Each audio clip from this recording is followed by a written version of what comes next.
یہ بات تو ہم سب جانتے ہیں کہ البرٹ آئنسٹائن ہسٹری کا سب سے بڑا جینیس تھا، اتنا جینیس کہ وہ اکیلا ہی ہزاروں سائنٹسٹ سے زیادہ دماغ لڑا سکتا تھا۔ جو چیز ہم انسان سمجھنا تو دور کی بات سوچ بھی نہیں سکتے، وہ آئنسٹائن نے سوچی بھی، سمجھی بھی اور اس کو پوری دنیا کے لیے آسان بھی بنایا۔ البرٹ آئنسٹائن ایک فزسسٹ تھے جنہوں نے تھیوری آف ریلیٹیوٹی، E=mc² اور فوٹو الیکٹرک ایفیکٹ کے لاز بنا کر پوری دنیا کو حیران اور پریشان چھوڑ دیا تھا، اور اس کی وجہ سے ہی ان کو نوبل پرائز سے بھی نوازا گیا۔ ان کی ایکسٹرا آرڈنری سوچنے اور سمجھنے کی صلاحیت دیکھ کر لوگ سمجھتے تھے کہ آئنسٹائن کے پاس ایک اسپیشل برین ہے جو ہم عام انسانوں سے کافی زیادہ مختلف ہے۔ اس بات کا خود آئنسٹائن کو بھی اندازہ تھا، اسی وجہ سے وہ نہیں چاہتے تھے کہ مرنے کے بعد ان کی باڈی کے کسی بھی حصے پر ریسرچ کی جائے، بلکہ انہوں نے تو یہ انسٹرکشنز دے رکھی تھی کہ مرنے کے بعد ان کی باڈی کو جلا کر راکھ کر دیا جائے۔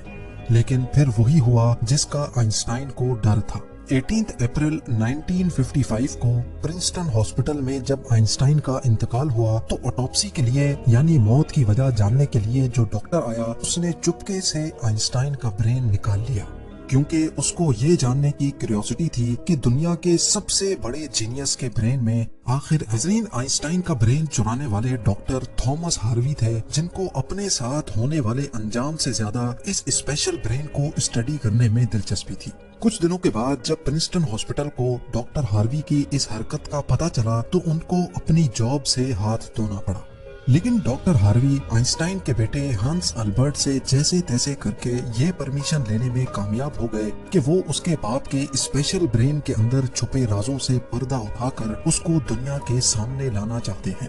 اس دن کے بعد سے شروع ہوا اس برین کا ایک لمبا ترین سفر۔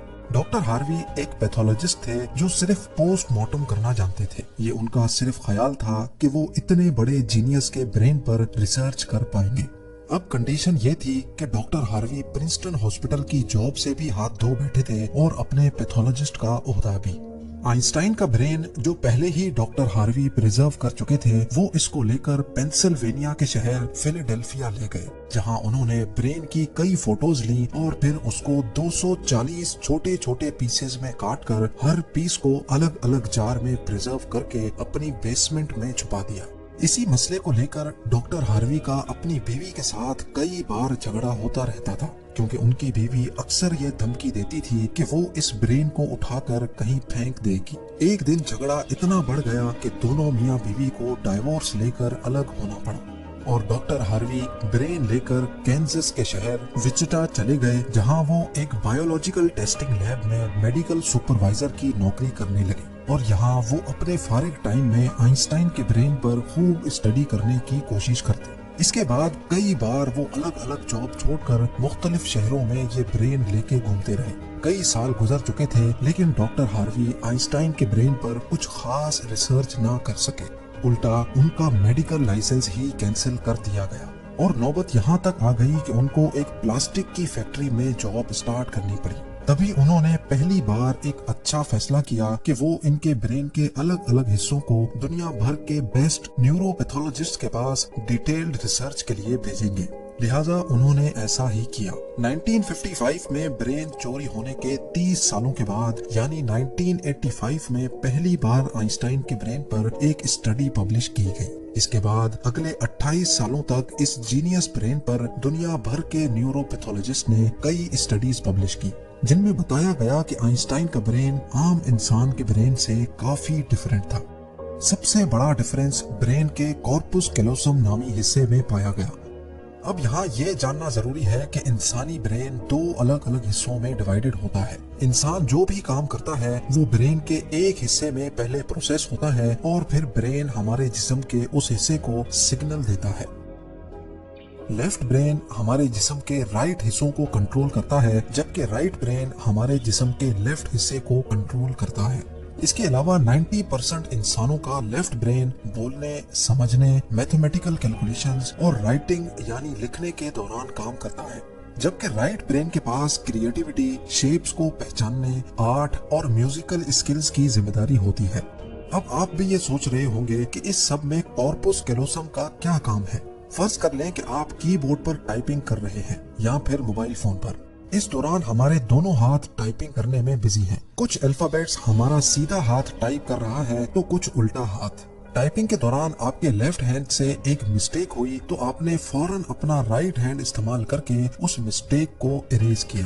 تو اس کا مطلب یہ ہوا کہ جب ہمارے رائٹ برین سے مسٹیک ہوئی تو اس نے لیفٹ برین کو فوراً سگنل دے کر وہ مسٹیک ٹھیک کروائی. برین کے دونوں حصے آپس میں جس چیز کے تھرو کمیونیکیٹ کرتے ہیں اس کو کارپس کیلوسم کہا جاتا ہے. اور آئنسٹائن کا کارپس کیلوسم عام انسانوں کے مقابلے میں کچھ زیادہ ہی بڑا تھا. یعنی ان کا لیفٹ اور رائٹ برین کا آپس میں بہت اسٹرانگ کنیکشن تھا، جس کی وجہ سے آئنسٹائن ایک ہی وقت میں کافی کمپلیکس پرابلمز اور سچویشنز کو امیجن کر سکتے تھے. کارپس کیلوسم کے بڑے ہونے کے علاوہ آئنسٹائن کے برین کا پیٹرن بھی عام انسانوں سے کافی مختلف تھا، اور ریسرچرز کا ماننا ہے کہ اس کی وجہ سے برین میں نیورونز کا فلو کافی بہتر تھا. نیورونز کے اچھے فلو ہونے کا مطلب ہے کہ ان کی میتھمیٹیکل کیلکولیشنز کی پاور کافی زیادہ اسٹرانگ تھی. Albert Einstein complex mathematical problems کو بغیر پین اور پیپر کے اپنے دماغ کی مدد سے ہی سولو کرنے کی قابلیت رکھتے تھے. نیورونز زیادہ ہونے کی ایک اور وجہ بھی ریسرچ پیپرز میں بتائی گئی. جب آئنسٹائن کے برین کا وزن کیا گیا تو اس کا وزن 1230 گرام تھا، جبکہ عام انسانوں کا 1400 گرام ہوتا ہے. ریسرچرز کا ماننا ہے کہ ان کے برین کی لائننگ کافی پتلی تھی، جس کی وجہ سے ان میں زیادہ نیورونز پائے جاتے تھے. لیکن سب سے بڑا سوال ابھی بھی وہی تھا کہ کیا آئنسٹائن ایسے اسپیشل برین کے ساتھ پیدا ہوئے تھے یا ان کے پیدا ہونے کے بعد اس میں چینجز آئیں.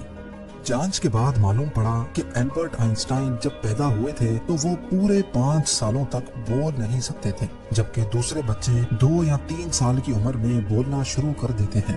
جب انہوں نے بولنا شروع بھی کیا تب بھی وہ زیادہ بولنا پسند نہیں کرتے تھے، بلکہ ہمیشہ اپنی سوچوں میں ہی گم رہتے تھے. ان کے پاس چیزوں کو میمورائز کرنے کی پاور کافی کم تھی، یہاں تک کہ ان کو سمپل میتھس کے ٹیبل بھی یاد کرنے میں مشکل ہوتی تھی. وہ میتھس اور نمبرز کو لاجیکل طریقوں سے پروسیس کرنے کے ماسٹر تھے، نہ کہ ان کو رٹا لگا کر یاد کرنے کے. اسکول لائف میں باقی ہر سبجیکٹ میں آئنسٹائن فیل ہوتے تھے، صرف میتھس اور سائنس وہ واحد سبجیکٹس تھے جس میں آئنسٹائن کے نمبرز سب سے زیادہ آتے تھے. جب البرٹ آئنسٹائن 12 سال کے تھے تب ایک فیملی ٹیچر اپنی جیومیٹری کی بک ان کے پاس بھول گئے. حیرت انگیز طور پہ صرف ایک ہی دن میں آئنسٹائن وہ پوری بک پڑھ کر اپنے جیومیٹری کے کانسیپٹس کلیئر کر بیٹھے. نہ صرف اتنا بلکہ صرف 14 سال کی عمر میں ہی وہ انٹیگرل اور ڈیفرنشیل کیلکولس کے ماسٹر بن چکے تھے. میتھس اور سائنس میں ان کی اتنی اسٹرانگ گرپ تھی کہ جب وہ کلاس روم میں کوئی سوال پوچھنے کے لیے ہاتھ کھڑا کرتے تھے تو پروفیسرز گھبرانے لگتے تھے، کیونکہ آئنسٹائن کے اکثر سوال ٹیچرز کے بھی اوپر سے گزر جاتے تھے. چھوٹی سی عمر میں ہی وہ اس یونیورس کے لاز کو ایک چھوٹی سی ایکویشن میں بند کرنا چاہتے تھے، اور یہی انہوں نے اپنی زندگی کا مقصد بنا لیا تھا. 26 سال کی عمر میں آئنسٹائن نے 4 ریسرچ پیپرز پبلش کر کے پوری دنیا کو حیران کر ڈالا، اور اسی وجہ سے ان کو پی ایچ ڈی کی ڈگری اور ہیومینٹی کے لیے اعلیٰ کردار ادا کرنے کی صورت میں نوبل پرائز سے بھی نوازا گیا. اس کا اندازہ آپ صرف اس بات سے لگا لیں کہ آج بھی آئنسٹائن کی ان تھیسس کے بنا سائنس بالکل ادھوری ہے.